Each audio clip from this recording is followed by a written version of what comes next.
नमस्कार।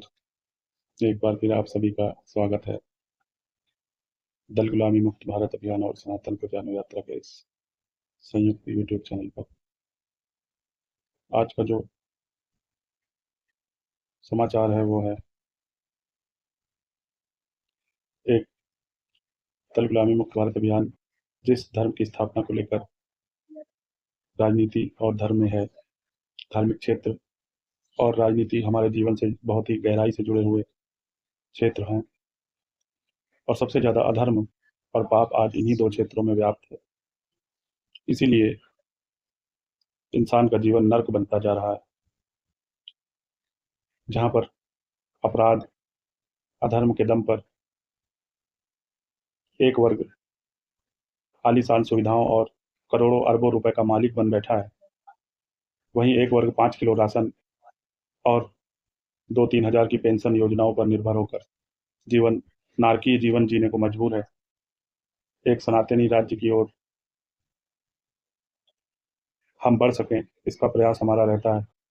तो आइए प्रारंभ करते हैं अपना विषय, जिसे लेकर आज अनुसंधान किया जाएगा कि किस प्रकार से दल गुलामी की प्रवृत्ति भारत देश के वासियों को एक नारकी जीवन की ओर ले जा रही है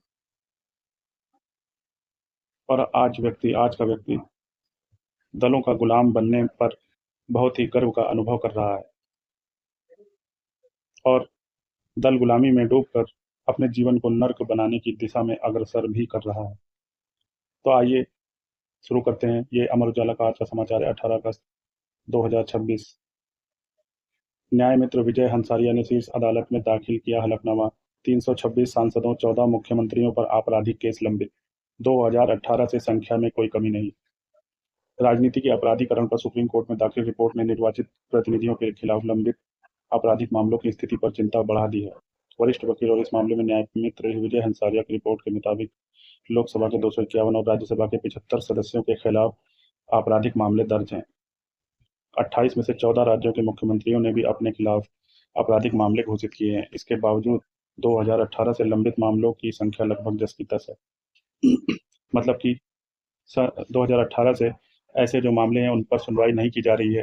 ये कहीं ना कहीं दिखाता है कि राजनीतिक दल किस प्रकार से केवल चुनाव जीतकर आपराधिक प्रवृत्ति के लोगों को मुख्यमंत्री, सांसद और विधानसभाओं में भेजकर केवल सरकार चलाना जानते हैं और सत्ता पर काबिज होना चाहते हैं। इसमें सभी बड़े दल शामिल हैं, क्योंकि बड़े दलों के बिना ये संभव नहीं है कि आपराधिक प्रवृत्ति के लोग राजनीति में आएं। और जैसा कि दल गुलामी मुक्त भारत अभियान के में हम शुरू से कहते आ रहे हैं कि राजनीति का अपराधीकरण केवल नागरिकों की दल गुलामी की प्रवृत्ति के कारण बढ़ता जा रहा है, क्योंकि दलों को मोटा पैसा चाहिए और आज राजनीति में योग्यता से ज़्यादा पैसा बोलता है। इसीलिए यहाँ पर योग्य व्यक्तियों की पूछ नहीं है, लेकिन पैसे वालों की पूछ है। और ज़्यादा पैसा हम अपने जीवन में केवल अधर्म के दम पर ही पैदा करते हैं। और राजनीतिक दल ये चीज़ जानते हैं कि वो ऐसे आपराधिक लोगों को अगर अपने पार्टी के टिकट देंगे तो वो उन्हें टिकट के बदले मोटा पैसा भी देंगे, चाहे बात विधानसभाओं के टिकट की हो, लोकसभा के टिकट की हो या फिर राज्यसभा के टिकट की हो। और बदले में उन्हें सीटें दी जाती हैं राजनीतिक दलों के द्वारा और राजनीतिक दलों के पास मोटा पैसा आता है। फिर जब यही सदस्य जीत जाते हैं तो राजनीतिक दलों द्वारा इनसे भ्रष्टाचार को आगे बढ़ाने की सहमति व्यक्त की जाती है और वो अपना एक भ्रष्टाचार का एक हिस्सा इन राजनीतिक दलों के प्रसार में भी लगाते हैं और अपने विकास में तो लगाते ही हैं। इसीलिए देखा जाता है कि राजनीति के पास आज अरबों की संपत्ति मौजूद है, लेकिन देश का नागरिक 82 करोड़ से ज़्यादा लोग, 140 करोड़ की आबादी में 82 से 85 करोड़ लोग 5 किलो मुफ्त राशन पर निर्भर हैं। ये कहीं ना कहीं और कुछ नहीं बल्कि राजनीति के अपराधीकरण को दिखाता है और अपराधी लोगों द्वारा राजनीति में उतरना और राजनीतिक दलों द्वारा ऐसे तत्वों को पोषित करना दिखाता है जो खुलेआम अपराधी व्यक्तियों को, आपराधिक पृष्ठभूमि के व्यक्तियों को अपनी पार्टी के टिकट पर विधानसभा, लोकसभा और राज्यसभा तक भेजने में पीछे नहीं हटते। और यही कारण है कि 2018 से ऐसे लंबित मामले जो सुनवाई के लिए लगे थे न्यायपालिका में, उन पर कोई भी सुनवाई आगे नहीं बढ़ रही है। रिपोर्ट के मुताबिक मौजूदा और पूर्व सांसदों, विधायकों के खिलाफ कुल 4,192 मामले लंबित हैं। खास बात यह है कि सुप्रीम कोर्ट और हाई कोर्ट की निगरानी के बावजूद 2018 से ऐसे मामलों की लंबित संख्या लगभग उसी स्तर पर बनी हुई है। जैसा कि हमने बताया कि सुप्रीम कोर्ट और हाई कोर्ट की निगरानी के बावजूद मामले जस के तस हैं। राजनीति को केवल मूर्ख बनाने की कला ज़्यादा मात्रा में आती है। उसे अपनी गलतियों को छुपाना है, दूसरे की गलतियों को आगे लाना है और सत्ता पर काबिज होने के नए-नए तरीके ढूँढने हैं। और सत्ता पर काबिज होने का सबसे बड़ा तरीका है कि आपराधिक व्यक्तियों को टिकट दो, ताकि वो जनता नागरिकों को डरा-धमकाकर वोट लें, उनमें अपने भय का आतंक फैलाकर वोट प्राप्त करें और सरकार में शामिल होकर हमारे ही ऊपर राज करें। अब आगे बढ़ते हैं। 2025 में 1243 मामलों का निपटारा हुआ, जबकि इसी अवधि में 1050 नए मामले दर्ज हुए।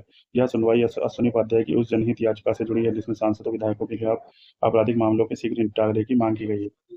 न्यायमित्र ने दिए ये सुझाव। न्यायमित्र ने सांसदों विधायकों के लिए नामित विशेष अदालतों को केवल उन्हीं के मामलों की सुनवाई करने और आरोप तय होने के 1 साल के भीतर मुकदमे पूरे करने का सुझाव दिया है। 3 साल से ज्यादा पुराने मामलों की हाईकोर्ट की ओर से माइक्रो मॉनिटरिंग की भी मांग की गई है। सुप्रीम कोर्ट की निगरानी के बावजूद नहीं घटे सांसदों विधायकों के लंबित आपराधिक मामले। 2023 में सुप्रीम कोर्ट ने हाई कोर्ट को विशेष पीठ गठित कर इन मामलों की निगरानी और सुनवाई को प्राथमिकता देने का आदेश दिया था। सुप्रीम कोर्ट की लगातार निगरानी और त्वरित सुनवाई के निर्देशों के बावजूद सांसदों और विधायकों के खिलाफ लंबित आपराधिक मामले कम नहीं हुए हैं।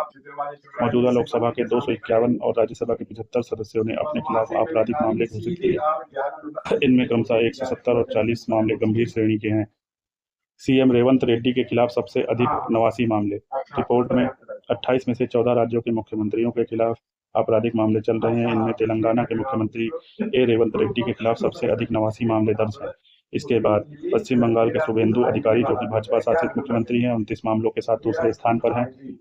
कर्नाटक के सीएम डीके शिवकुमार, जो कि कांग्रेस के हैं, ये तीसरे स्थान पर हैं, उनके खिलाफ 19 मामले हैं। तो अगर हम इस पर देखें, जैसा कि दल गुलामी मुक्त भारत अभियान शुरू से कहता रहा है कि बड़े राजनीतिक दलों ने आपराधिक प्रवृत्ति के लोगों को टिकट देने में अपनी बड़ी भूमिका निभाई है। इसका कारण ये है कि जो बड़े दल हैं उन्हें अपने दल के विस्तार के लिए मोटा पैसा चाहिए, और मोटा पैसा मिलेगा ऐसे आपराधिक व्यक्तियों को टिकट देने से, राजनीति में लाने से, जो कि उन्हें मोटा फंड भी दें और उनके टिकट को ऊंचे दामों पर खरीद कर भ्रष्टाचार भी करें और चुनाव में उतरकर नागरिकों में एक भय का माहौल बनाएं, ताकि वोटर उनसे डर कर उन्हें वोट दें या फिर वो चुनावी धांधली करके चुनाव जीतने का प्रयास करें। और इसमें दो बड़े दल भाजपा और कांग्रेस किसी भी रूप से पीछे नहीं है, बल्कि इनमें होड़ लगी है। राजनीतिक दलों में एक होड़ लगी है। बड़े राजनीतिक दलों की अगर बात करें तो इनमें आज होड़ लगी हुई है कि कौन ज़्यादा से ज़्यादा आपराधिक मामलों के व्यक्तियों को चुनाव में टिकट बांटेगा।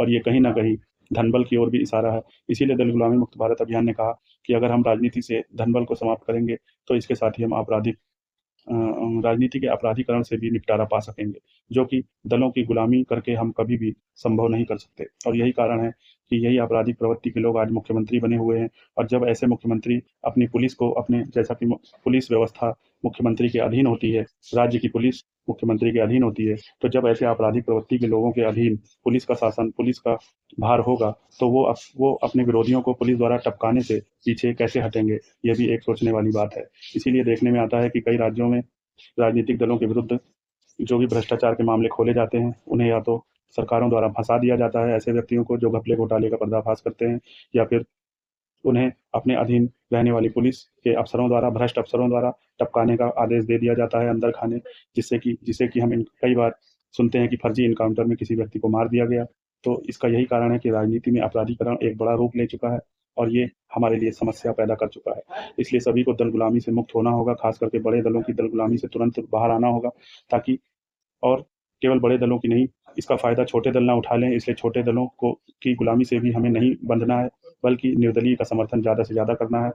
और दल गुलामी मुक्त भारत अभियान के हमारे जो विज़न है उसे आगे बढ़ाना है, मजबूत करना है। और जो भी विज़न के बारे में जानकारी चाहता है वो इस सनातन को जानो यात्रा के यूट्यूब चैनल पर सभी वीडियो को ध्यानपूर्वक देख सकता है कि किस मामले पर हमारे क्या विचार हैं। तो इस प्रकार से हम दल गुलामी मुक्त भारत अभियान का जो उद्देश्य था वो यही था, राजनीतिक धर्म की स्थापना करना और राजनीति को जेब कतरों, घपले घोटालेबाजों, भ्रष्टाचार करने वालों और ऐसे सभी लोगों से दूर करना, जिनसे कि हमारा जो वातावरण है वो खराब होता है। और हम एक पिछड़ेपन की ओर बढ़ते हैं, ना कि विकास की ओर। हाँ, विकास जो होता है वो इन्हीं लोगों का होता है जो राजनीतिक दलों के पदाधिकारी, कर्ता-धर्ता आदि होते हैं। केवल उनका और राजनेताओं का विकास और राजनीतिक दलों का विकास होता है। आम नागरिक इसमें कहीं पीछे छूट जाते हैं। इसीलिए आगे चलकर उन नागरिकों को और हमें 85 करोड़ के लगभग लोगों को 5 किलो मुफ्त राशन लेना पड़ता है। और हम ये सोचकर चुप हो जाते हैं कि आज फलानी सत्ता है, इसे बदल कर हम दूसरी पार्टी को जिता देंगे तो हमारी समस्याएं सुलझ जाएंगी, जबकि ऐसा नहीं होता। क्योंकि जो पार्टी आज गलत कार्य कर रही है, अगर व्यवस्था यही रही तो दूसरी पार्टी आकर भी यही कार्य करेगी। तो इसीलिए आज़ादी के बाद के वर्षों से कोई भी सुधार देखने में नहीं आया है, बल्कि हर साल चुनाव में आपराधिक प्रवृत्ति के लोगों की संख्या राजनीतिक दल बढ़ाते जा रहे हैं और ज़्यादा से ज़्यादा धन एकत्रित करके सत्ता बनाए रखने पर केंद्रित हो गए हैं। इसलिए इनसे बचना होगा। धन्यवाद।